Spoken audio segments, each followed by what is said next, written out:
For years, Officers Holloway and Mercer ruled their streets without fear, knowing the system would always protect them. When they stopped Natalie during her morning jog, they saw just another black woman to intimidate, another easy target. They didn't see a Navy SEAL, a woman trained to dismantle threats, to endure, to fight back. They tased her, cuffed her, and warned her to stay in her place. Now, the same men who once walked with power are the ones looking over their shoulders. Their lives are unraveling, their fear mounting, and the control they once wielded is slipping away. Because Natalie doesn't want justice. She wants them to feel what they put her through. And by the time she's done, they'll know exactly what happens when you push the wrong person. Before we go any further, comment where in the world you are watching from, and make sure to subscribe. The rhythmic sound of Natalie Simmons's running shoes striking the pavement echoed softly in the stillness of the early morning. Each step was controlled, steady. A measured pace that allowed her thoughts to drift, while her body moved instinctively, her breath syncing with the cadence of her stride. The neighborhood was just beginning to stir, porch lights still glowing dimly against the haze of dawn, sprinklers hissing in automated precision, the occasional rumble of a garage door opening as someone prepared to leave for work. The air smelled of damp grass and fresh earth, the residue of a cool night fading beneath the slow warmth of the rising sun. She had chosen this neighborhood for its quiet, for its predictability, for the simple peace of living somewhere that didn't demand constant vigilance. After years of war, of moving through environments where every shadow could conceal a threat, where every footstep had to be carefully placed, she had wanted something different, something normal. But even as she ran, feeling the smooth rhythm of her body propelling forward, the ingrained habits of her training never fully faded. She noticed the subtle shifts in the environment around her. The car that had been idling too long at a stop sign 2 blocks back. The curtain that twitched slightly as she passed a house where she had never seen the occupants before. The distinct change in sound as an engine rumbled into motion. Behind her, too slow to be natural, too deliberate to be anything but intentional. The moment she heard the creeping roll of tires coming up alongside her, she knew. She didn't stop running immediately, but she adjusted her pace, breathing evenly as she turned her head slightly to glance at the vehicle without fully acknowledging it. A police cruiser, its blue and white markings unmistakable, moving just a little too closely. Just slow enough to feel like something other than routine patrol. She kept her focus forward, muscles coiled beneath the surface, resisting the instinct to react too soon. Then the voice came, cutting through the quiet like a blade against glass. "Hey! Stop right there!" Natalie exhaled slowly, letting her stride come to a natural halt, her heartbeat steady as she turned to face them. The cruiser door opened with a mechanical groan, and the 2 officers stepped out, their presence heavy with unspoken authority. Both were white. One older, broad-shouldered with graying hair beneath his cap, his movements slow, methodical, the weight of years in uniform shaping his posture. The other was younger, leaner, with a smirk curling at the edge of his mouth, the kind of expression that suggested he enjoyed moments like this. The older officer shifted his belt slightly, his hand brushing the holster at his hip. A movement that could be casual but wasn't. "What are you doing out here?" His voice was flat, the kind of tone that wasn't really asking, just demanding confirmation of what he had already decided. Natalie wiped a bead of sweat from her brow, inhaling calmly before meeting his gaze with steady control. "Jogging." The younger one let out a small scoff, shaking his head as he glanced at his partner. "Jogging, huh? That's funny. We got a call about a suspicious person moving through the neighborhood." The words settled in the air between them, weighted, intentional. Suspicious person. A broad enough phrase to be used whenever it was convenient, vague enough to justify anything they wanted. Natalie let a slow breath expand in her chest, her muscles still relaxed, her expression unreadable. Suspicious? How? The older officer tilted his head slightly, as if considering how much to entertain her question. "Didn't say. Just that someone was moving between houses. Seemed out of place." Her jaw tightened, but she kept her voice smooth, unshaken. "I live here." The younger one gave a slow nod, the smirk still lingering as he crossed his arms. "Sure you do. You got ID on you?" Natalie didn't flinch. She had expected this. She had played out this scenario in her mind too many times, not because she wanted to, but because it was a necessary part of survival. "I don't carry ID when I run," she said, keeping her voice even, giving them nothing to latch onto. The older officer sighed through his nose, his gaze flicking over her, assessing in a way that had nothing to do with verifying her words and everything to do with searching for a reason to escalate. "That's convenient," he muttered, not bothering to hide the doubt in his tone. Natalie stayed quiet, letting them sit in the silence, refusing to give them the reaction they were looking for. The younger cop, growing impatient, took a small step forward. "So, let me guess, you live just a few blocks away, right? Nice house, good job." The way he said it, the mocking edge in his voice, made it clear what he thought of that possibility. She didn't react, didn't rise to the bait. The older officer adjusted his stance, giving a small, almost performative shrug. "Thing is, we don't see you around much. And people in this neighborhood, they notice when someone doesn't belong." There it was. The real reason. Natalie exhaled slowly, the control in her voice like iron beneath silk. "I belong here." The younger cop let out a low chuckle, shaking his head. "Yeah? Prove it." She didn't look away, didn't shift, didn't offer an inch of ground. "Am I being detained?" The moment stretched, heavy with the kind of tension that didn't just come from this interaction, but from a lifetime of moments just like this, from a history that had repeated itself too many times in too many places. The older officer took just a second too long to answer. Then, finally, his jaw tightened, and he gave a small shake of his head. "Not yet." The words weren't reassurance. They were a warning. Natalie could feel the heat of the sun rising behind her, the golden light stretching long shadows across the pavement, casting the three of them in sharp contrast. A few houses down, an elderly couple had paused near their driveway, pretending not to watch. A man watering his lawn had turned slightly, not enough to seem interested, but enough to see. She wasn't just being questioned, she was being put on display. The younger officer shifted his weight, his fingers drifting just slightly closer to his belt. A movement that was meant to be seen, meant to send a message. This wasn't about suspicion, it was about control. The older officer's voice cut through the thick air. "Look, you cooperate, and we'll be on our way. Just trying to do our job." Natalie held his gaze, her body still, her breath even.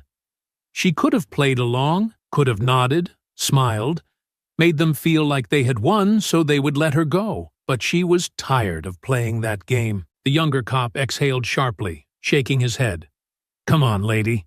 Let's not make this difficult." His hand moved again, closer to his belt, his body angling slightly, his muscles tightening in a way that only someone trained to recognize aggression would see. Natalie didn't move, but inside, something shifted. The weight of war settled back into her bones. This wasn't over, not by a long shot. Natalie stood her ground, her breath steady, her posture relaxed but deliberate. She had faced down warlords and insurgents in foreign countries, had trained in environments where hesitation meant death, had survived missions where the odds were never in her favor. This moment, standing on a quiet suburban street, with two overzealous cops looking for an excuse, was different, but not unfamiliar. The younger officer, now clearly agitated, had lost the smirk he wore earlier. His posture had changed, shoulders squared, stance widening just slightly, the kind of shift that signaled an escalation. He wasn't just waiting for compliance anymore.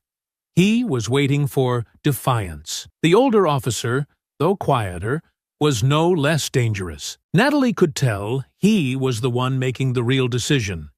His patience thin, but his control still intact. "You're making this harder than it has to be," the younger one said, shifting his weight as his fingers lingered a little too close to his belt. "Just answer the damn questions and stop acting like you've got something to hide." Natalie exhaled slowly, keeping her hands in view, knowing full well how quickly they could turn a simple conversation into something far worse. "I've already answered your questions," she said, her voice smooth, unwavering. "I told you. I live here. I was out for a run. That's not a crime." The older officer's jaw clenched slightly. "You're refusing to show identification." "I told you. I don't carry ID when I run," she repeated, keeping her tone even, controlled. The younger one let out an exaggerated sigh, shaking his head. "See? This is the problem," he muttered, stepping closer. "People like you—" His words cut off as the older officer raised a hand, stopping him.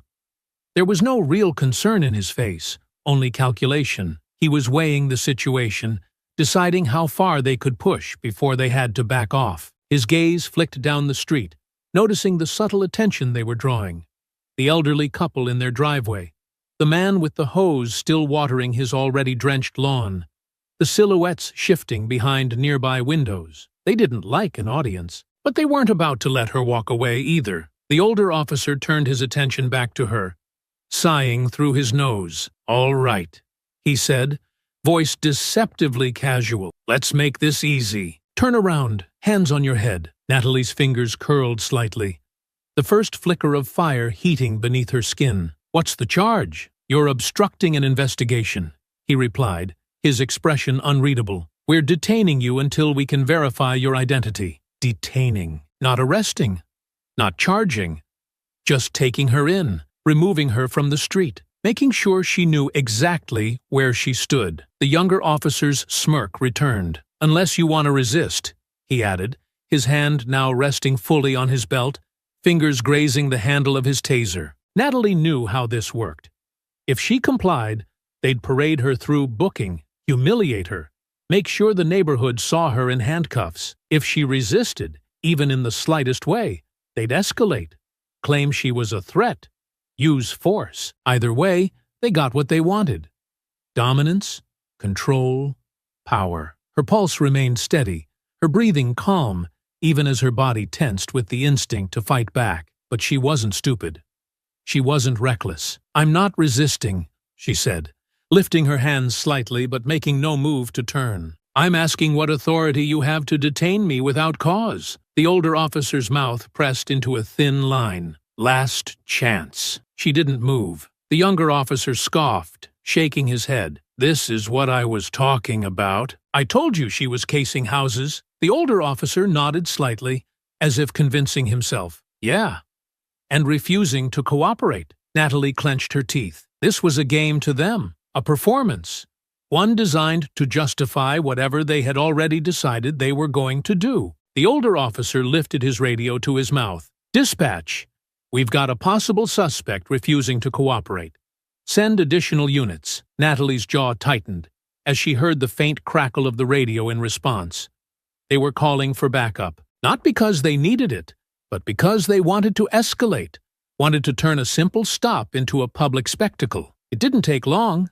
Within minutes, another cruiser turned the corner, its lights flashing, though no sirens sounded. Another officer stepped out, and she could feel the shift in the air, the way the situation had officially transformed from an unjustified stop to something more dangerous. She could hear a door creak open nearby.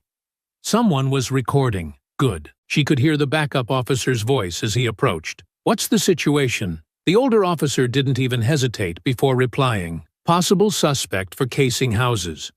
Won't provide ID. Won't cooperate." A lie.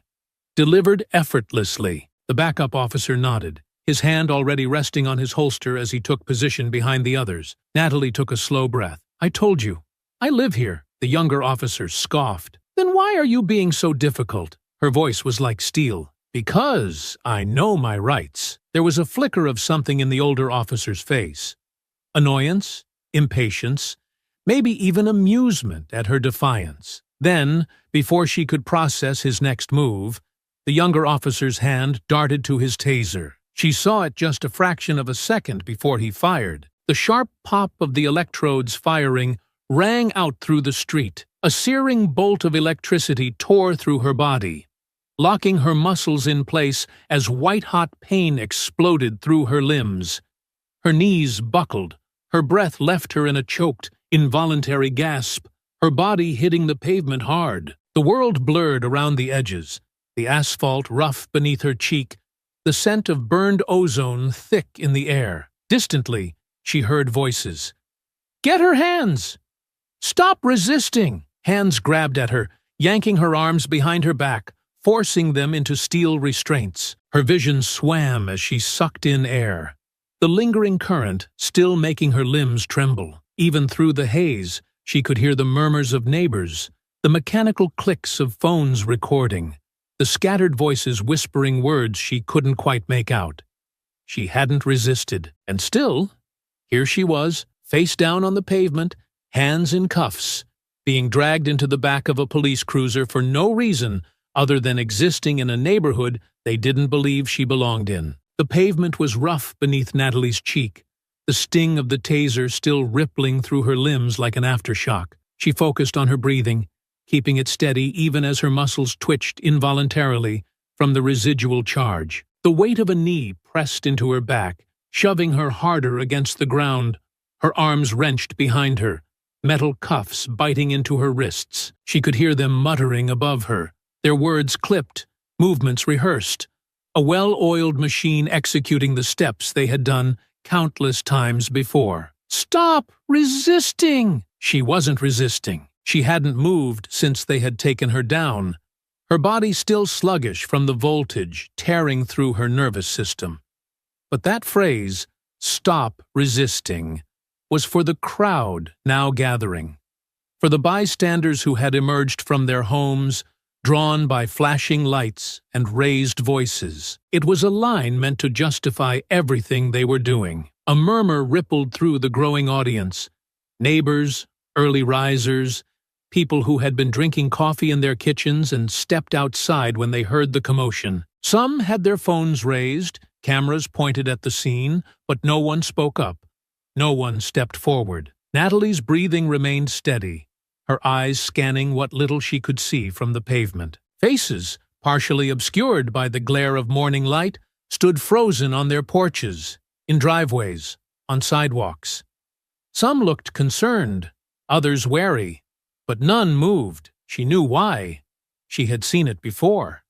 Fear, not of the scene unfolding before them, but of what would happen if they got involved. A hand gripped her arm tightly, yanking her up from the pavement. The cuffs cut into her wrists as they pulled her onto her feet, her legs still weak beneath her. The younger officer, Mercer, was still wearing that smirk, though it had twisted into something sharper now, something edged with the satisfaction of power. "See what happens when you don't cooperate?" His voice was low, for her alone, his fingers tightening around her bicep as he leaned in just slightly. "You people never learn." Natalie's jaw clenched, but she said nothing. Not yet. The older officer, Holloway, glanced at the crowd, eyes flicking between faces, reading the tension, the cameras, the way the energy in the air was shifting. He didn't like this. The attention, the scrutiny. They had expected submission, quick compliance, a quiet arrest with no questions. They hadn't expected an audience. He turned to Mercer. "Let's move her before this turns into something." Natalie was marched toward the police cruiser, her wrists still locked behind her, muscles aching with each forced step. She kept her head high, her expression unreadable, refusing to let them see anything but absolute control in her posture. She wouldn't let them see weakness. As she was guided toward the back seat, she caught the eye of an older black man standing just outside his house, phone in hand. His expression unreadable. She knew what he was thinking. That recording wouldn't change anything. That it had happened before. That it would happen again. The cruiser door opened, and Mercer shoved her inside with unnecessary force. She caught herself before she slammed into the opposite door, adjusting her balance, shifting her weight. The door slammed shut behind her, sealing her inside. From the window, she could still see them. The gathering of neighbors, the shifting unease, the way some people exchanged glances, but said nothing. She wasn't expecting anyone to fight for her. She had spent too many years fighting for herself to expect otherwise. Holloway slid into the driver's seat, Mercer beside him, their movements casual, routine, as if this was just another day. The radio crackled. "Unit 37. En route?" Holloway picked up the receiver, his tone businesslike. "Affirmative. Bringing suspect in now." Suspect. That word sat heavy in the stale air of the back seat, wrapping itself around her like a chain, like an expectation. Mercer glanced at her through the rearview mirror, his smirk still lingering, fingers drumming against the dashboard. "Gotta say, you made this a hell of a lot harder than it needed to be." Natalie didn't answer. She settled in, her mind already shifting gears, already moving past the moment, beyond the discomfort, beyond the ache in her muscles, beyond the ringing in her ears. This wasn't the first time she had been restrained. It was, however, the first time she had been restrained like this. The car pulled away from the curb, the neighborhood shrinking behind her. The murmurs of the crowd faded, replaced by the hum of the tires against the road. Mercer let out a short chuckle, glancing at Holloway. "Bet you $20 she's got a record. Want a check?" Holloway said nothing, his fingers tight around the wheel, his gaze fixed straight ahead. Natalie turned her head slightly, looking through the barred partition. "I hope you do check," she said, voice smooth, measured. "Might learn something interesting." Mercer let out another laugh, shaking his head. "Man, you really don't get it, do you?" He turned, angling himself to get a better look at her through the partition. "Doesn't matter what's on your record, doesn't matter who you are. You could be the damn president, and you'd still be sitting right where you are now." Natalie met his gaze, her expression calm. "I know exactly who I am," she said simply. Mercer rolled his eyes and turned back around. "Yeah? And where's that getting you?" The cruiser continued down the road, the station looming in the distance, the weight of the cuffs against her wrists, the dull ache in her muscles, the quiet hum of the radio. All of it settled into her mind like pieces of a puzzle arranging themselves into place. She wasn't thinking about the station. She wasn't thinking about the booking process, the paperwork, the holding cell. She was thinking ahead. She was thinking about what happened after. The cold steel of the handcuffs had been removed, but the imprint of them still lingered on Natalie's skin.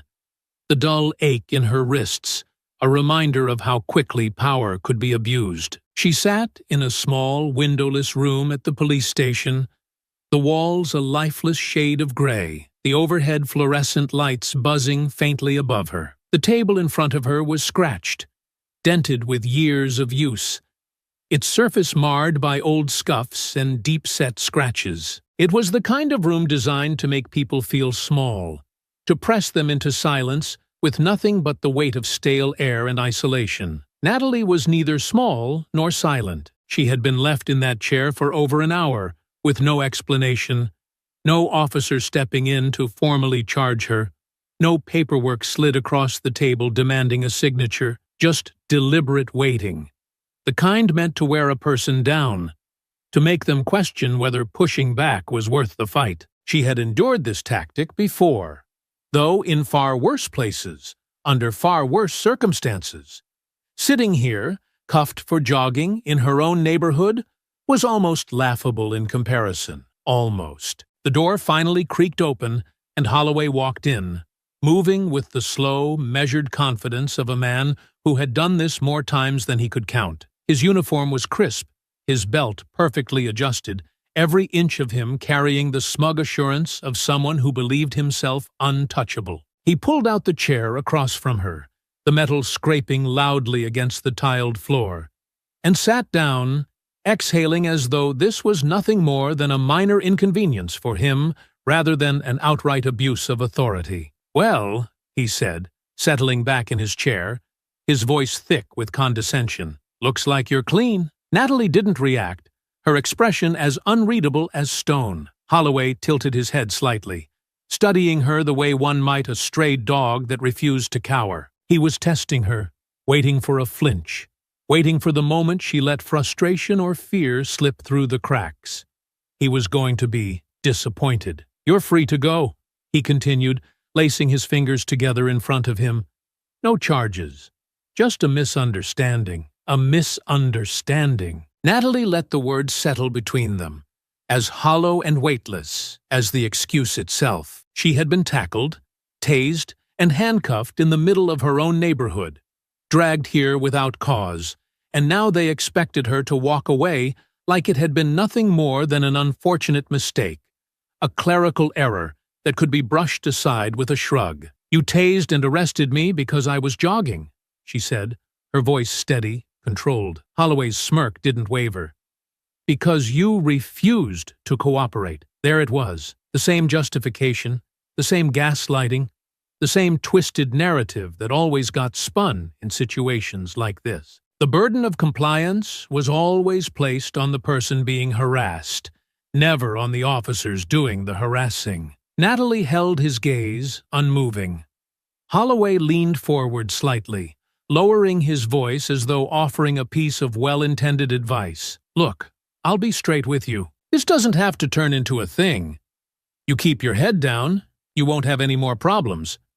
But if you keep pushing, well," he let out a slow breath, shaking his head in mock sympathy. "We both know how that goes." Natalie's fingers curled slightly beneath the table, her nails pressing into her palm. She had been given warnings before, in war zones, in back rooms, in places where the stakes were life or death. She recognized veiled threats when she heard them. Her lips parted just enough for her next words to slip through, smooth and unwavering. "Are we done here?" Holloway exhaled, the amusement never leaving his face. "Yeah, we're done." Minutes later, she was walking out of the precinct, her belongings handed back to her with no apology, no acknowledgement that she had been wrongfully detained, just the smirking face of the desk sergeant as he slid them across the counter like she was some fool who had learned a lesson. But they had miscalculated. She wasn't the kind of woman who let things go. She was the kind of woman who took notes, who measured her responses, who studied her enemy before delivering the first strike. By the time she walked into the Internal Affairs Division the next morning, she had already gathered every detail she needed. She had spent the night combing through policy manuals, reviewing footage that neighbors had sent her, compiling every law and regulation that had been broken. She knew that the system rarely held its own accountable, that most complaints vanished into bureaucratic limbo, never to be seen again. But this wasn't about expecting justice. It was about making sure her name was on record, that Mercer and Holloway understood she wasn't going to let them rewrite the story. She sat across from a senior investigator, a weary-looking man in a navy suit, his tired eyes scanning her report as though he had read too many of them to believe any would lead to real consequences. When she finished recounting what had happened, he set his pen down, exhaling through his nose before folding his hands over the desk. "We'll review the footage and conduct an internal investigation," he said, voice neutral, almost mechanical. "If any violations are found, appropriate action will be taken." Natalie studied him. The way he said "if" rather than "when." The way his face gave away nothing, not even the smallest flicker of surprise. He had already decided how this would end. "We'll be in touch," he added, offering a thin, almost dismissive nod before standing. The meeting was over. Natalie left the building with no illusions. They would bury this. They would close ranks, protect their own, file her complaint away where no one would ever see it again. But that didn't matter, because she had just made her first move. Natalie had expected retaliation. She had seen enough of these cases, read enough reports, and heard enough stories to know exactly how the system protected its own. Officers like Holloway and Mercer didn't just walk away after someone like her filed a complaint. They wouldn't let it go unanswered. The goal wasn't to silence her in one swift motion. It was to wear her down, to send a message, to make her question whether it was worth pushing forward. It started small. At first, it was subtle enough that it could have been written off as coincidence. The morning after she filed the complaint, she found her trash bin overturned in her driveway, its contents scattered across the pavement, greasy food wrappers, shredded papers, and coffee grounds spilling onto the asphalt. She had stared at it for a long moment, her expression unreadable, before calmly grabbing a pair of gloves and cleaning it up. It wasn't enough to make her feel threatened, just annoyed. But it didn't stop there. A few days later, she noticed the scratch along the driver's side of her car. Deep, jagged, deliberate. At first, she had assumed it was just an accident. Maybe someone had parked too close. Maybe a stray shopping cart had scraped against it while she was in the grocery store parking lot. But then, it happened again. This time, she found a fresh set of scratches along the trunk, deeper than before, like someone had taken their time, pressing the key in harder, dragging it across the paint with slow, methodical precision. The pattern was becoming obvious. It was no longer coincidence. It was a message. That night, she set up a motion-activated camera outside her garage, adjusting the angle carefully, making sure it covered the entire length of her driveway.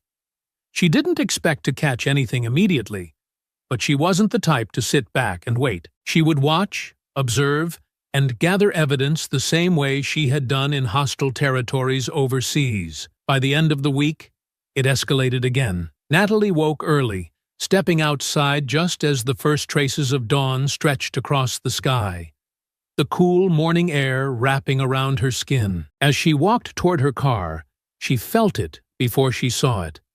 That prickle of awareness, the faint shift in energy that told her she wasn't alone. Then she spotted it. A car, dark, unmarked, parked further down the street.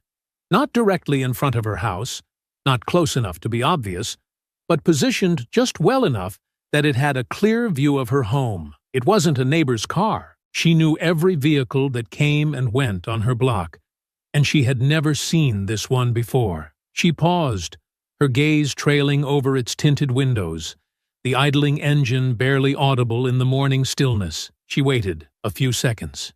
10, 15. Most people, if they were lost or looking for an address, would have moved by now. The car didn't move. She exhaled slowly, turning away, acting as if she hadn't noticed. But the moment she stepped back inside her house, she went straight to the front window, staying just out of sight, watching. The car remained there for another 20 minutes before finally rolling forward, creeping down the street at an unnatural pace before disappearing around the corner. Natalie closed her eyes briefly. So, that's how they wanted to play it? She didn't react, didn't call anyone, didn't let her routine change. That was part of the game. They wanted her rattled, wanted her to feel like she was always being watched. Over the next few days, the pattern repeated. The unmarked car never parked in the same place twice, always shifting, always adjusting, never staying long enough to be called in as suspicious. But it was there, lingering just at the edges of her vision, a reminder that she was being observed. A week after filing her complaint, she came home late from the gym, the street quiet, most of the neighborhood already settled in for the night. As she pulled into her driveway, she caught something in her peripheral vision. Movement near the side of her house, a shadow, just for a split second, slipping out of view. She didn't panic. She killed the engine, sat still for a moment, listening. Nothing. Then, slowly, she reached for the small knife tucked beneath her seat, flipping it open with a silent, practiced motion before stepping out of the car. Her eyes scanned the yard, the edges of her property, every darkened corner where someone could be hiding. The motion light by her back fence flickered on. Something had triggered it, but as she stepped closer, there was no one there. Just her trash bin. Rummaged through again. Natalie's jaw tightened. She crouched, sifting through the contents, noting what had been disturbed. They weren't looking for valuables. This wasn't random vandalism. Whoever had been here wasn't just making a mess. They had been searching for something. She picked up one of the torn envelopes, her name still visible on the corner. Bills, mail, paperwork. They were going through her personal information. Her fingers curled around the envelope, crumpling it slightly. Slow intimidation tactics. Standard playbook. She had seen it before. In war zones, in intelligence operations, in missions where fear was the first weapon deployed. This wasn't about evidence. It wasn't about proving anything. It was about making her afraid. She straightened, exhaling slowly, rolling her shoulders back before turning and walking toward her front door. She wasn't afraid. They wanted her to be on edge, wanted her to hesitate, wanted her to start questioning herself, questioning whether pushing forward was worth it. But they had underestimated the kind of woman they were dealing with. Because this wasn't making her afraid. It was making her angry. Natalie sat at her dining table, the soft glow of a single overhead light illuminating the papers in front of her. A collection of small, deliberate disturbances. The keyed car, the rummaged trash, the unmarked vehicle that lurked just outside her home. None of it was random. None of it was accidental. She had spent years analyzing patterns of psychological warfare. And this was textbook. Intimidation. It started with surveillance, letting the target know they were being watched, making them feel exposed. Then came minor disruptions, subtle, deniable acts that were enough to unsettle but never enough to prove intent. And finally, escalation. Direct warnings, the kind that left no doubt about their message. She had seen these tactics used against informants, against civilians in occupied territories, against anyone who needed to be controlled. And now, they were being used against her. Her phone vibrated, pulling her from her thoughts. Marcus. She exhaled, bracing herself before answering. Yeah, you still up? His voice was clipped, tight with barely contained frustration. I don't sleep much. A pause. Then, I heard about what's been happening. Of course, he had. Marcus had a way of knowing things before she even told him. As a defense attorney, he spent his days untangling legal webs, navigating the kind of corruption that people like to pretend didn't exist. He understood the weight of what she was dealing with. Talk to me, he said. Natalie leaned back in her chair, staring at the scratches on her car keys, her mind piecing together the timeline. They're watching me. That unmarked car is parked somewhere on my street almost every night. They've been going through my trash, looking for anything they can use. And now, she reached for the stack of envelopes on the table, flipping through them until she landed on the latest one. No return address. No postage stamp. Just her name. She slid her thumb under the flap, prying it open. A single sheet of paper. Blocky, uneven handwriting. Drop the complaint. Walk away. She exhaled slowly. Now I'm getting letters. Marcus was quiet for a long moment before he sighed. Nat, don't tell me to let this go. I'm telling you to be careful, he corrected. You know what happens when people go after cops. They don't play fair. She knew. She also didn't care. Marcus exhaled again, his voice quieter now. This could ruin you. I'm already ruined, she said flatly. Or haven't you noticed? They've already started the process. Her job. It had happened yesterday. An unexpected email from her contracting firm requesting an immediate review of her security clearance. Natalie had spent years working in counterterrorism, both in the field and in intelligence. Her clearance was everything. Without it, she couldn't work in defense consulting. She couldn't access the jobs that allowed her to transition into civilian life. The review wasn't random. They were trying to pull the rug out from under her. Marcus cursed under his breath. They put your clearance under review? Yeah. They're boxing you in. His voice was sharp now, tinged with something close to anger. If they pull your clearance, you lose your livelihood. You get blacklisted. Even if you win, you'll be radioactive. Natalie drummed her fingers against the table, her jaw tightening. It's not the first time someone's tried to burn me. And last time, you had the full weight of the military behind you. This time, you're alone. She let the silence settle between them. Marcus sighed. Just think about what happens next. You know I'll back you up, but you need to be smart. Natalie swallowed, nodding even though he couldn't see her. I'll handle it. Nat. She hung up before he could say anything else. Her gaze drifted back to the letter on the table. A warning. A desperate attempt to push her out of the fight before it got worse. Natalie had spent her entire career dealing with threats, with intimidation, with people who thought fear was enough to make someone disappear. They were about to learn how wrong they were. Natalie had never been the kind of woman to wait for an attack to finish before striking back. She had spent too many years learning how to turn the tide in impossible situations,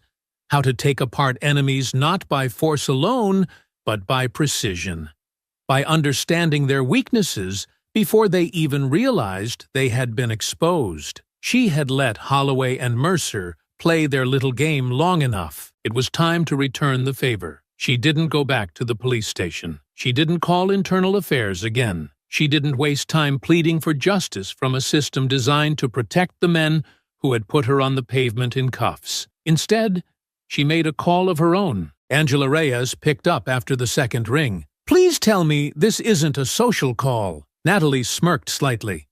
Angela had been an intelligence officer in the Navy, working in cyber operations before leaving for private contracting. She was sharp, meticulous, and deeply unbothered by moral gray areas when it came to digging into people's lives. "Need some research done," Natalie said, keeping her voice even.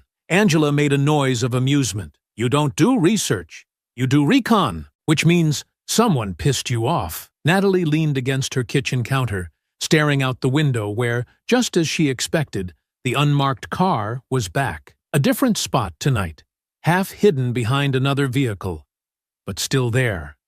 Always there. "I filed a complaint against 2 cops, she said. "They responded by making my life hell.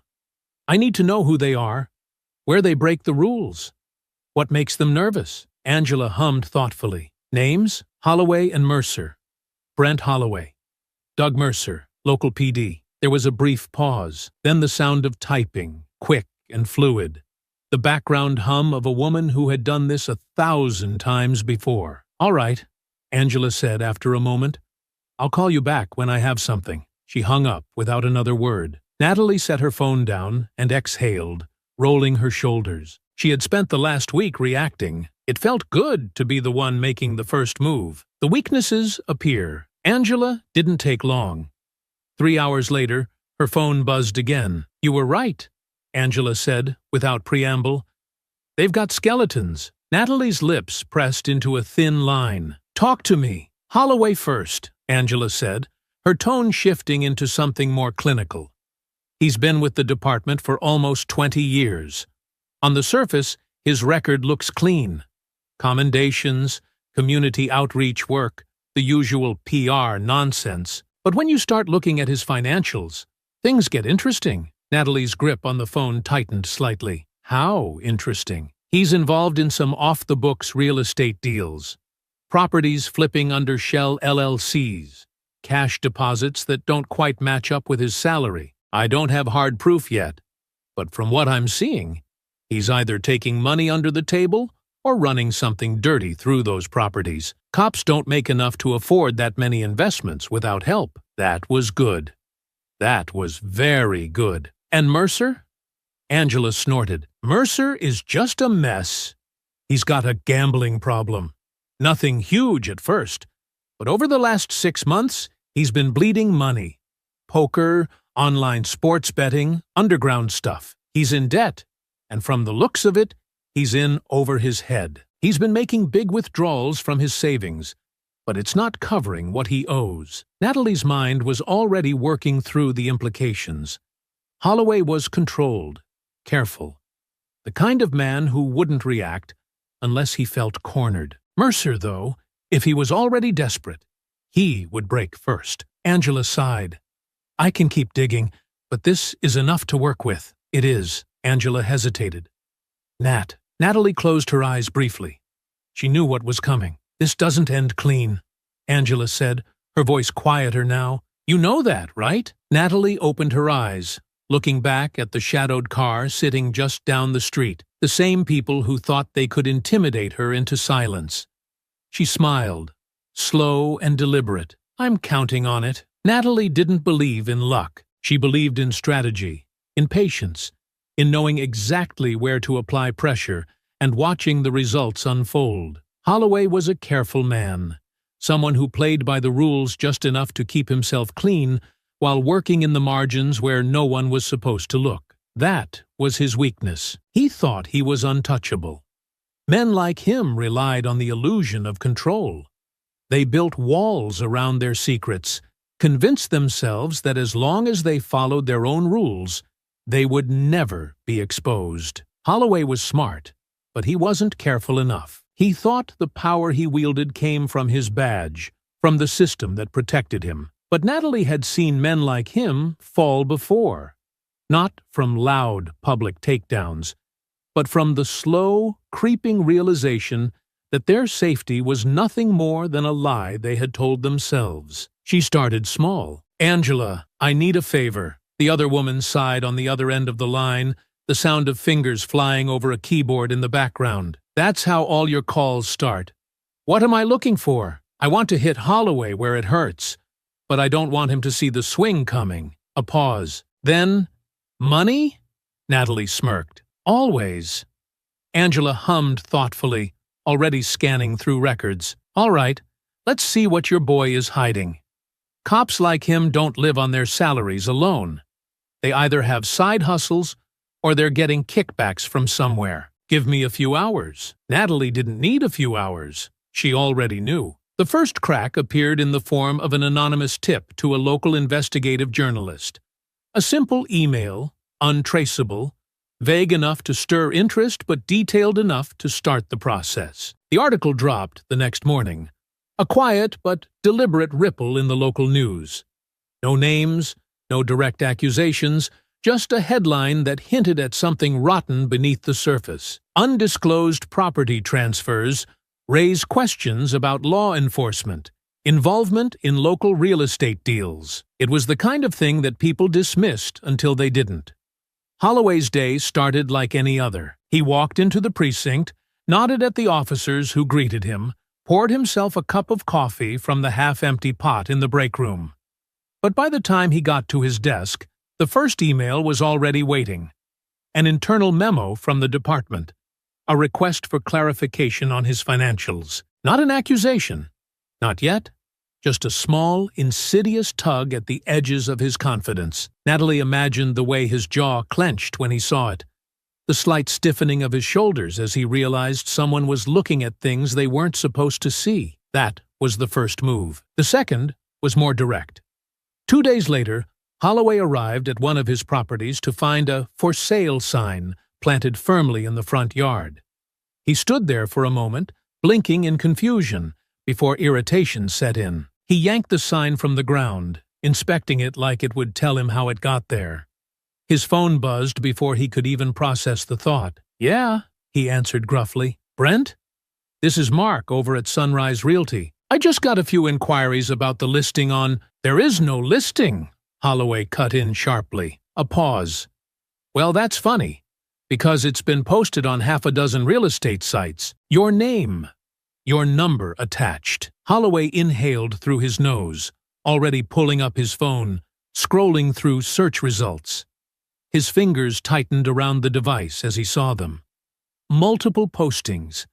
Active listings with his personal contact information. "Take it down," he ordered, voice clipped. "I'm working on it," the realtor replied. "But listen, this is bad optics, man. You don't want people sniffing around, thinking you're dumping properties." Holloway didn't reply. He was already running through the list of people who could have done this. The seed of paranoia had been planted. But Natalie wasn't finished. The final move came late at night, at a property Holloway thought no one knew about. A rundown rental on the outskirts of town, buried under layers of LLCs. Quiet, unassuming. It was the kind of place that only mattered when you knew why it mattered. When he arrived, he knew something was wrong before he even stepped inside. The door wasn't broken, no windows shattered, but there was something. A presence, a weight in the air that made the hair on the back of his neck stand up. He stepped in cautiously, his fingers twitching toward his belt, even though he knew he wouldn't find anything. Everything was as he left it, except for the folder on the kitchen counter. It wasn't there before. His pulse ticked up slightly as he approached, flipping it open with careful, deliberate fingers. Inside were pages of printouts. His property transactions, financial records, reports linked to his name. A copy of the article that had been published. And at the bottom, in simple, precise handwriting, a note. "How deep do you think they'll dig?" He stood there for a long moment, staring at the papers, his jaw tightening. He knew what this was. It wasn't a threat. It was a promise. He didn't call it in. Didn't report a break-in. That would only lead to questions. Questions he wasn't prepared to answer. He didn't know how far this went, how much someone knew, how much more was coming. He only knew one thing. For the first time in his career, he felt like he was the one being watched. Natalie shifted her focus to Mercer next. Holloway was the planner, the one who played the long game. But Mercer, he was impulsive, sloppy, the kind of man who acted first and thought later. He followed orders because he wasn't smart enough to operate without them. He enjoyed the power his badge gave him, the way it let him push people around without consequences. But unlike Holloway, Mercer didn't know how to cover his tracks. His weaknesses were easier to find and even easier to exploit. She had already done the research. Angela had handed her everything she needed. Mercer had a gambling problem, one that had started small but had spiraled out of control over the last 6 months. He was in debt, the kind that didn't come with polite letters or final notices. It came with quiet threats and men who collected what was owed in flesh when money wasn't enough. Natalie didn't need to expose him publicly. She just needed to make sure that the people he owed started paying more attention. It began with a simple call. Angela had found the names of 2 loan sharks Mercer had been borrowing from. Men who operated just outside the law, but had enough influence to make life very difficult for those who didn't pay on time. She fed them just enough information. Mercer's badge number, his work schedule, the bank account he had drained trying to keep up with his losses. She didn't have to do anything else. The moment they realized a cop was stiffing them, they'd handle the rest. The paranoia started almost immediately. A week later, Mercer walked into the precinct looking like he hadn't slept in days. His usual cocky swagger was gone, replaced by tense shoulders and darting eyes. He flinched when his phone buzzed, staring at the screen for a moment too long before silencing it. His hands fidgeted constantly, rubbing at his jaw, tapping against his belt. Holloway noticed. Natalie could tell from the way he spoke to him. The quiet suspicion in his voice when he asked if Mercer was handling things. Mercer wasn't handling anything. Natalie made sure of that. The next move was more direct. She had been tracking his schedule, knew his routine just as well as she had known Holloway's. She knew that every Wednesday night, Mercer stopped at the same bar, a low-rent dive near the edge of town, the kind of place where no one asked questions, where he could drink in peace and forget how deep he had sunk. She was waiting outside when he stumbled to his car. He was on edge, already checking over his shoulder, scanning for something he couldn't quite name. His paranoia made him sloppy. He fumbled his keys, dropping them onto the pavement, cursing under his breath as he bent to pick them up. The moment his back was turned, she stepped forward and slid a small folded note under his windshield wiper before vanishing into the shadows. She didn't have to wait long. As soon as he straightened, his gaze flicked to his car, his breath hitching when he noticed the paper tucked under the wiper. His hands were shaking as he grabbed it, unfolding the single sheet of paper. "You should pay what you owe before someone collects." Mercer's head snapped up, eyes scanning the empty lot, his body stiff with tension. His breathing was ragged, his fingers clutching the note so tightly that the paper crumpled in his grip. He turned in a slow circle, searching for someone, anyone, watching him. But Natalie was already gone. It didn't stop there. Over the next few days, Mercer's paranoia deepened. He started looking over his shoulder constantly, jumping at small sounds, snapping at his co-workers. He changed his routine, taking different routes to work, avoiding his usual haunts. He even skipped his Wednesday night bar trip, too afraid to go back. Then Natalie escalated further. Late one night, she slipped into the police parking lot and left a small package on the hood of Mercer's squad car. It wasn't anything dangerous, just a manila envelope filled with fake loan statements, overdue notices, numbers that painted the picture of a man drowning in debt with no way out. When he found it the next morning, his reaction was immediate. He tore the envelope open right there in the lot, his breathing shallow, his forehead glistening with sweat. His hands trembled as he shuffled through the papers, the color draining from his face. He was already at his breaking point. Natalie just needed to give him one last push, and she knew exactly how to do it.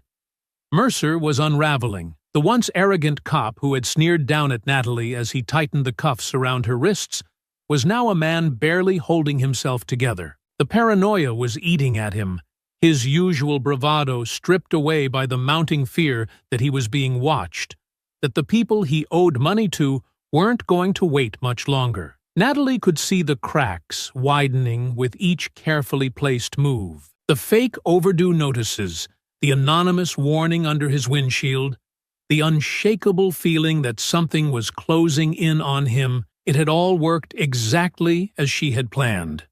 But Mercer wasn't the type to think his way through a problem. He was the kind of man who lashed out when he felt trapped, and Natalie needed him right on the edge before she gave him the final push. It happened late one evening, just after his shift ended. Mercer walked out of the precinct, head down, shoulders hunched. He had started keeping his hand near his belt more often, his fingers twitching toward his weapon like a nervous tick. He moved differently now, no longer the cocky enforcer who enjoyed throwing his weight around. He looked exhausted, worn thin by the constant tension of feeling hunted, but never seeing the predator. Natalie waited until he reached his car before she acted. The parking lot was mostly empty, the streetlights casting long shadows across the pavement. Just as he unlocked his door, his phone rang. An unknown number. His fingers hovered over the screen, hesitation flickering in his features before he finally swiped to answer. "Yeah?"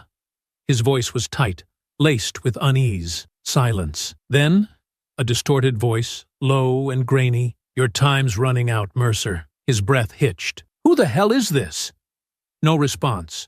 Just the sound of steady breathing on the other end. Mercer turned sharply, eyes scanning the lot, his free hand instinctively reaching for his gun. The line went dead. Natalie watched from a distance, hidden in the shadows of a nearby alley, her burner phone still clutched in her gloved hand. She had distorted her voice with a voice changer app, just enough to make it untraceable but menacing. Mercer was already on edge. She just needed to keep tightening the noose. He stood frozen by his car, breathing hard, eyes darting around like he expected someone to step out of the darkness. His paranoia was so consuming that he didn't even notice the small piece of paper tucked under his windshield wiper. When he finally spotted it, his movements were frantic. He yanked it free, his fingers trembling as he unfolded the note. "You know what happens to guys who don't pay their debts." Natalie watched as Mercer turned in a slow circle, his breathing ragged, his face twisted in desperation. He was losing it. She had seen it before, in war zones, in interrogation rooms, men who thought they were in control until the pressure became unbearable. Mercer climbed into his car, his hands gripping the wheel, his body rigid with tension. He didn't drive off immediately. Instead, he sat there, unmoving, as though trying to piece together how his life had spun so far out of control. Then, as if on cue, his phone rang again. This time, he didn't answer. He threw the device onto the passenger seat, cursing under his breath before finally peeling out of the lot, his tires screeching against the pavement. Natalie waited a few seconds before stepping out of the shadows. She had just planted the final seed. Mercer wasn't just afraid anymore. He was desperate. And desperate men made mistakes. Mercer's paranoia reached its peak faster than Natalie had anticipated. She had expected him to crack, but she hadn't expected it to happen this spectacularly. The pressure had been building for weeks, each move chipping away at his already fragile sense of control. Now, he was a man barely keeping himself together, his once cocky demeanor replaced by erratic, jittery movements and a hair-trigger temper. It all came to a head on a quiet Thursday evening. Natalie had been tracking his movements, watching as he changed his routine, doubling back on his own routes, and scanning his surroundings like a man expecting an attack. He wasn't sleeping much, and it showed in the dark circles beneath his eyes, the way his shoulders stayed tense, even when he was sitting still. That night, he left the precinct earlier than usual, avoiding the usual after-shift bars and heading straight home. But he never made it inside. As soon as he stepped out of his car, he noticed a figure across the street. Natalie watched from a distance, unseen, as Mercer's entire body went rigid. The man wasn't doing anything suspicious, just standing near a parked sedan, looking down at his phone. But in Mercer's unraveling mind, it was confirmation of everything he had been dreading. Someone was following him. Someone was waiting for him to slip up. He reached for his gun without hesitation. "Hey!" he barked, voice sharp and cracking slightly, as he stalked toward the man, his weapon now fully drawn, shaking just enough to be noticeable. "Hands where I can see them!" The man barely had time to react before Mercer was on him, pressing the barrel against his chest. "What the hell do you want?" Mercer's voice was frantic now, his breathing ragged, his entire body coiled like a live wire. The man lifted both hands slowly, his eyes calm despite the weapon aimed at him. "Detective Julian Reyes, Organized Crime Unit." His tone was smooth, controlled, his badge gleaming under the dim glow of the streetlights. Mercer blinked, his grip on the gun faltering for just a second. Then reality crashed down on him. He had just pulled a weapon on an undercover investigator. Reyes held his position, his expression unreadable. "You want to lower that before we both regret it?" Mercer took a step back, his breathing still uneven, his hands shaking as he holstered the gun with unsteady fingers. "What the hell are you doing here?" he demanded, trying and failing to mask the panic in his voice. Reyes didn't move. "Working a case." A pause. Then, "Not everything is about you, Officer Mercer." But that was the problem. In Mercer's mind, everything was about him. The paranoia had eaten away at whatever sense of reason he had left, and now he had made the kind of mistake that couldn't be easily erased. By the time news of the incident reached the precinct, Holloway had already started spiraling in his own way. Unlike Mercer, he wasn't erratic. He was the kind of man who kept things bottled up, convinced he could drink away his problems until they stopped feeling like problems at all. But Natalie knew better. She had seen it before. Men who thought they could drown their demons in whiskey, only to find that those demons could swim. And Holloway was drowning fast. It started with the small things: missed calls, paperwork errors, showing up late to roll call. But then came the fight. A local bar. The kind where men like Holloway went to drink alone. The kind where no one asked questions when a cop stumbled in looking for something stronger than what was in his glass. He had been on his third round when a man at the other end of the bar made an offhand comment about the police. Something vague, something meant more as a joke than an insult. Holloway didn't take it that way. No one knew who threw the first punch.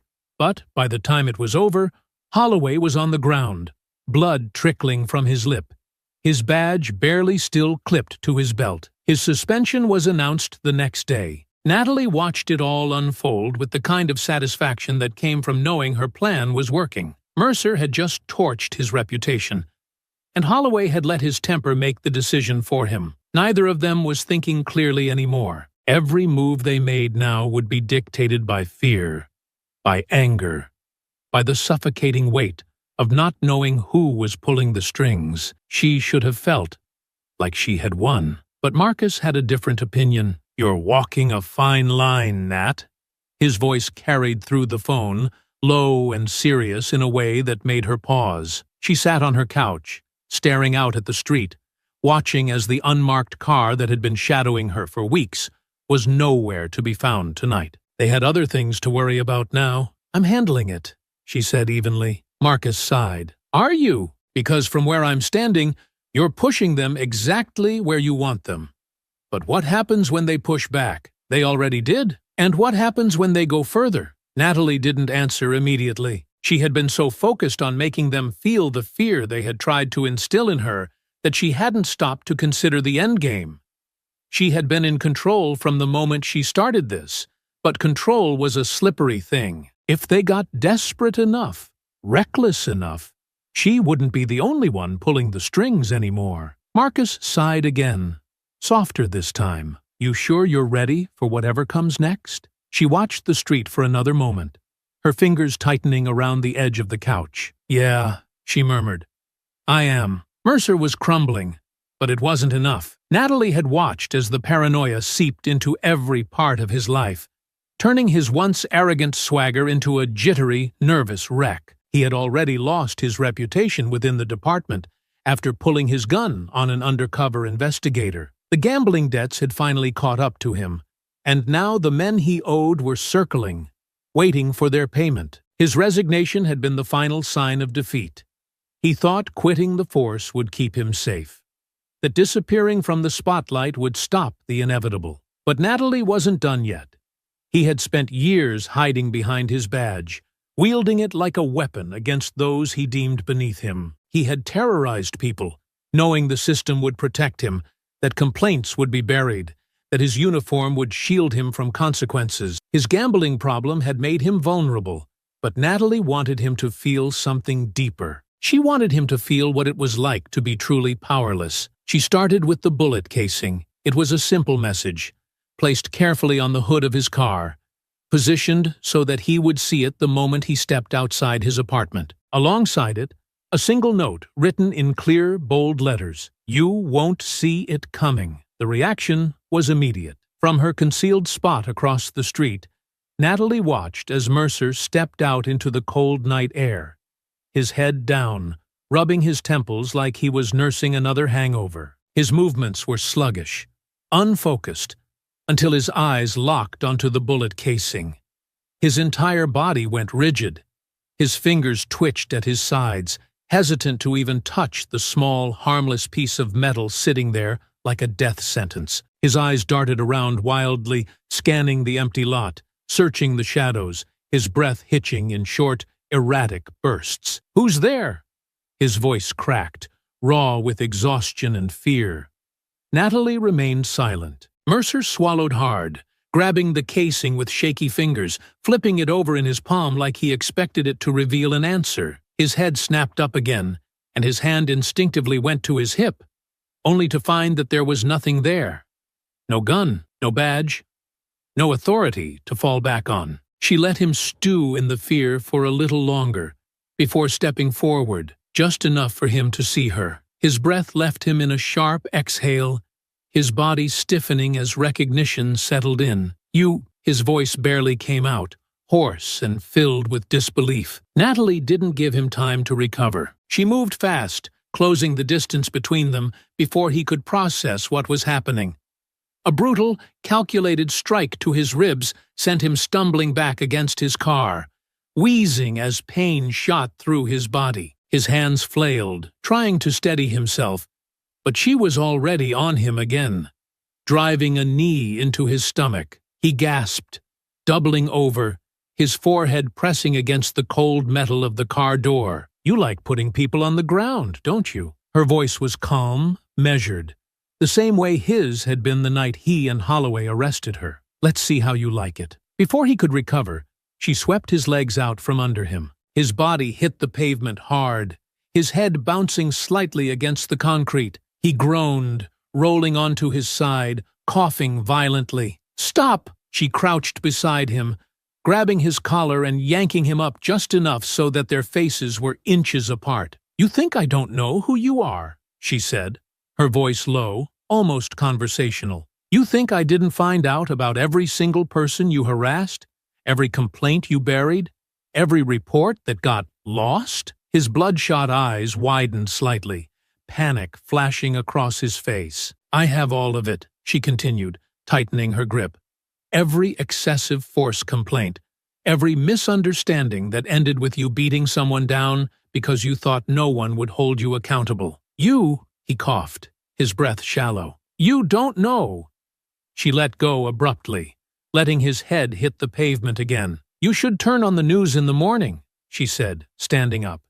"Maybe you'll see some familiar names." Mercer wheezed, his chest rising and falling unevenly, but she didn't wait for him to recover. She reached into her pocket and dropped something beside him. Another bullet casing. This time, he flinched. "You're gonna spend the rest of your life looking over your shoulder," she said, her tone almost soft. "And the best part? You'll never know if I'm actually there." She turned and walked away, her footsteps steady, unhurried. She didn't need to look back. to know that Mercer wasn't getting up anytime soon. By the next morning, his name was all over the news. Former officer under fire as past complaints resurface. Ex-cop accused of excessive force in previously buried cases. His victims were finally being heard. The stories he had tried to erase were now the top headlines. His former colleagues refused to comment. The department scrambled to distance itself from him. Mercer was done. And Natalie? She finally got what she wanted. Mercer was crumbling. But it wasn't enough. Natalie had watched as the paranoia seeped into every part of his life, turning his once arrogant swagger into a jittery, nervous wreck. He had already lost his reputation within the department after pulling his gun on an undercover investigator. The gambling debts had finally caught up to him, and now the men he owed were circling, waiting for their payment. His resignation had been the final sign of defeat. He thought quitting the force would keep him safe, that disappearing from the spotlight would stop the inevitable. But Holloway was different. Mercer was weak, reactive, easy to manipulate. Holloway was calculating. He had spent years mastering the system, skirting the rules while keeping his hands clean. He knew how to play the game, how to make people disappear from records, how to ensure that complaints never saw the light of day. Even after his suspension, after the bar fight, he still believed he could fix things. That all he needed was time and the right connections to pull himself back up. Natalie wasn't going to give him that chance. She had already planted the seeds of his downfall. Internal Affairs was watching him now, the whispers of his real estate schemes getting louder, the kind of scrutiny that wouldn't just vanish with a well-placed favor. But he needed to feel it. She wanted to see the moment the control he clung to so desperately slipped from his grasp, and she knew exactly where to hit him. It started with his money. Holloway had hidden his real estate dealings behind a web of LLCs, each one designed to keep his name off the books, while he funneled cash through fraudulent property sales. But Angela had untangled everything. With the right digital breadcrumbs and a few well-placed tips, she had made sure that the IRS started sniffing around, that the city's property fraud unit took a second look at some of his transactions. A single anonymous report had been sent directly to his bank. A freeze on his accounts followed shortly after. Holloway didn't panic. Not at first. He assumed it was a mistake, an error he could sort out. But then came the calls, the inquiries, the letters from investigators requesting meetings. His empire, built on carefully constructed lies, was beginning to collapse. And just when he thought it couldn't get worse, Natalie made sure it did. She waited for the right night, watching his patterns, tracking his movements. His drinking had become a problem. He was spending more nights out, trying to dull the stress with whiskey, trying to convince himself that he was still in control. But he wasn't thinking clearly anymore. She followed him after he left one of his usual bars, his gait uneven, his posture tense. He walked with his head down, lost in his own thoughts, too distracted to notice that she was closing in. Then she struck. The first hit landed clean, a precise, brutal punch to his ribs that sent him stumbling sideways into the alley beside the bar. He grunted in pain, one hand instinctively going to his side as he wheeled around. "What the hell?" She drove her fist into his gut, cutting off his words. He gasped, doubling over, eyes wide with shock. He was slow, too slow, his reflexes dulled from the alcohol. But even if he had been sober, he wouldn't have been fast enough. "You always liked throwing people around, didn't you?" she said, her voice eerily calm. "Let's see how you handle it." Holloway snarled, trying to swing at her, but she ducked easily, slamming her knee into his ribs before grabbing his wrist and twisting it behind his back. He let out a strangled curse, his body jerking in resistance, but she had him locked. He was strong, but she was trained. "Still think you're the one in charge?" she murmured against his ear. "You," his voice was strained, laced with fury and desperation. "You think this is gonna change anything?" She wrenched his arm higher, making him choke on his own breath. "Oh, It already has. With a final shove, she slammed him against the alley wall, his chest colliding with the brick. He groaned, his forehead pressing against the rough surface as he tried to steady himself. "You think I don't know what you've been doing?" she continued, her voice low. "All the people you screwed over? The complaints you made disappear? The businesses you crushed just so you could turn a profit?" His breathing was labored now, his face twisted in pain. "You don't have proof," he spat. Natalie smirked. "You'll see for yourself in the morning." She let him go, watching as he stumbled forward, barely managing to stay on his feet. He turned to face her, his lip curled in a sneer, but she could see it. The flicker of uncertainty. The realization that she wasn't bluffing. She reached into her pocket and tossed something at his feet. A crumpled newspaper. Holloway hesitated before glancing down, his face darkening as he read the headline. "Corrupt real estate deals linked to suspended officer Brent Holloway." His past, his secrets, everything he had built was now public knowledge. He staggered back, his hands trembling at his sides. "You don't know what you've done," he whispered. Natalie stepped closer, meeting his gaze. "I know exactly what I've done." She turned and walked away, leaving him standing in the alley, his entire world crashing down around him. By morning, his name was everywhere. Investigations into his real estate fraud had been officially launched. His properties were under review, his bank accounts frozen, his legal troubles piling up. The department refused to acknowledge him, distancing themselves as quickly as possible. 2 days later, he submitted his resignation. A week after that, he was gone. Natalie watched as the moving truck pulled out of his driveway, as Holloway disappeared from the city he had once controlled so easily. It was over. He had spent years manipulating the system, avoiding consequences, hurting people without a second thought. Now, he was just another disgraced ex-cop running from the mess he had created. And Natalie? She had made sure he never forgot who put him there. Natalie stood on her porch, arms crossed loosely over her chest, watching as the moving truck pulled out of Holloway's driveway. He was behind the wheel of his car, following closely behind, his shoulders hunched forward, like a man carrying the weight of every decision that had led him to this moment. There was no ceremony, no final attempt at bravado, no last look over his shoulder, no lingering defiance. Just a man who had lost, leaving behind everything he had built, everything he had controlled for so long. She had been there when he had power. Now, she was here as he drove away with nothing. For the first time in weeks, she let herself exhale. It was done. The neighborhood felt different already, lighter, no longer stained by his presence.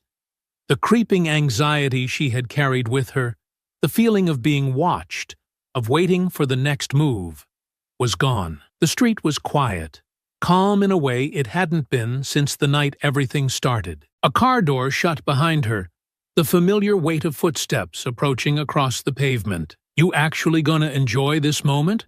Or are you already planning your next war?" Natalie smirked without turning around. "You always gotta ruin the mood, Angela?" Angela stepped up beside her, her posture relaxed, hands tucked into the pockets of her jacket. The night was still, the only sound the distant hum of a passing car blocks away. Unlike Natalie, she wasn't watching the truck disappear down the street, taking Holloway with it. She was watching her. "You won," Angela said, her tone even, unreadable. "You took down 2 dirty cops and made them feel every second of it. That's gotta feel good." Natalie tilted her head slightly, considering the words before responding. "It does." Angela nodded, but her expression didn't shift. "And yet, you're still standing out here like you're expecting something else to happen." Natalie didn't answer, because the truth was, she was expecting something. Maybe not from Holloway or Mercer. They were finished. But from something else. The world had never let her rest for long. There was always another battle, another war waiting in the shadows. She had spent her life in conflict, whether in uniform or here, in a city that had never fully accepted her. Peace had always been fleeting, a temporary pause between fights, never a permanent state. Angela sighed, shifting her weight from one foot to the other. You did what needed to be done. But you know this doesn't change the bigger picture, right? Natalie's fingers tapped lightly against her arm, the movement slow, thoughtful. Yeah, Angela studied her for a moment before shaking her head. Just don't let the fight become the only thing you know how to do. That made Natalie glance over, her smirk softening slightly. You sound like Marcus. Angela snorted. Well, now I'm insulted. Natalie huffed a quiet laugh, but the weight in Angela's words settled deep, pressing against something she didn't quite want to acknowledge yet. It wasn't that she had never thought about it before. She had. The idea that maybe, at some point, she wouldn't have to keep fighting.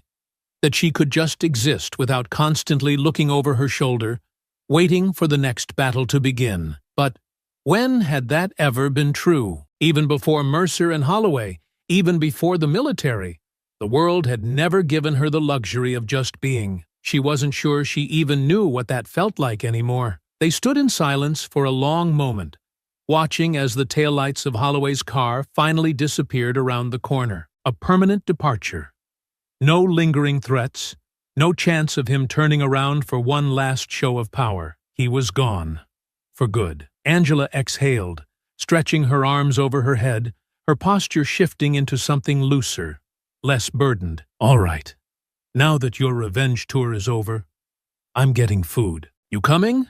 Or are you just gonna stand here all night like Batman? Natalie shook her head, her lips curving just slightly. I'll catch up. Angela gave her a look, the kind that carried meaning without words, but didn't push further. Instead, she clapped her on the shoulder, the gesture grounding, familiar. Don't go looking for another fight, she called over her shoulder as she headed toward her car. At least not tonight. Natalie didn't reply, because she wasn't sure she knew how to stop. Minutes later, another car pulled up, its headlights briefly illuminating the street before flicking off. The engine idled for a moment.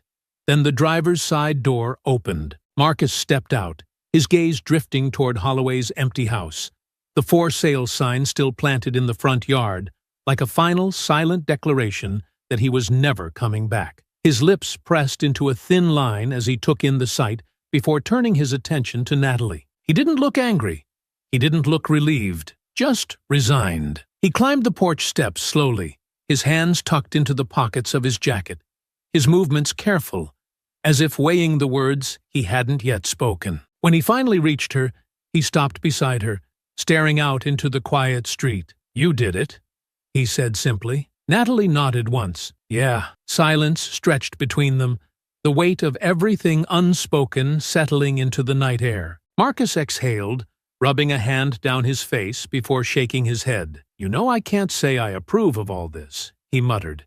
His voice edged with something between exhaustion and reluctant understanding. I know. He glanced at her then, his expression unreadable. He had always been the moral compass, the one who tried to walk the right path even when the system was flawed, even when the rules didn't work in their favor. But even he knew that sometimes the rules weren't enough. But, he continued, his voice quieter now, I get it. That was the closest thing to an acknowledgement she was going to get, and she knew it. Natalie tilted her head, studying him for a moment. So, dinner? Marcus let out a quiet laugh, shaking his head. Yeah, all right, but you're paying. Figured. As he turned to head back to his car, she lingered on the porch, watching him walk across the pavement, his shoulders still heavy with everything that had happened. She could tell he wanted to say more. That maybe a part of him was relieved Holloway and Mercer were finally gone, but he wasn't the kind of man who would admit it. He still believed in accountability,